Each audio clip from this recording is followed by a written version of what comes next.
சிங்கமும் எலியும். ஒருமுறை காட்டின் ராஜாவான சிங்கம் தூங்கிக் கொண்டிருந்தபோது ஒரு சிறிய சுண்டெலி அதன் மேலும் கீழும் ஏறி விளையாட ஆரம்பித்தது. இது விரைவில் சிங்கத்தை எழுப்பியது. சிங்கம் தனது பெரிய பாதத்தை சுண்டெலியின் மீது வைத்து அதனை விழுங்க தன் பெரிய வாயை திறந்தது. அரசரே, என்னை மன்னித்து விடுங்கள் என்று சுண்டெலி அழுதது. இந்த முறை மட்டும் நீங்கள் என்னை மன்னியுங்கள். நீங்கள் என்னை மன்னித்து விட்டால் உங்களுடைய அன்பை நான் ஒருபோதும் மறக்க மாட்டேன்.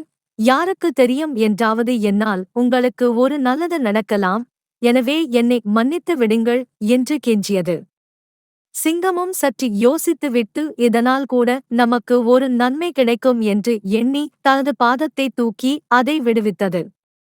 சில நாட்கள் கழித்து ஒரு சில வேட்டைக்காரர்கள் சிங்கத்தை பிடித்து ஒரு மரத்தில் கட்டிவிட்டு பிறகு அவர்கள் சிங்கத்தை மிருகக் காட்சிசாலைக்கு எடுத்துச் செல்ல வண்டியை தேடி சென்றனர்.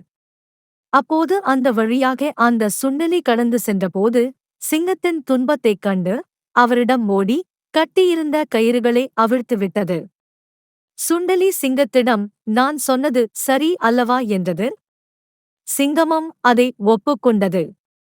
நீதி, சிறிய இரக்க செயல்களுக்கு கூட பெரிய வெகுமதி கிடைக்கும்.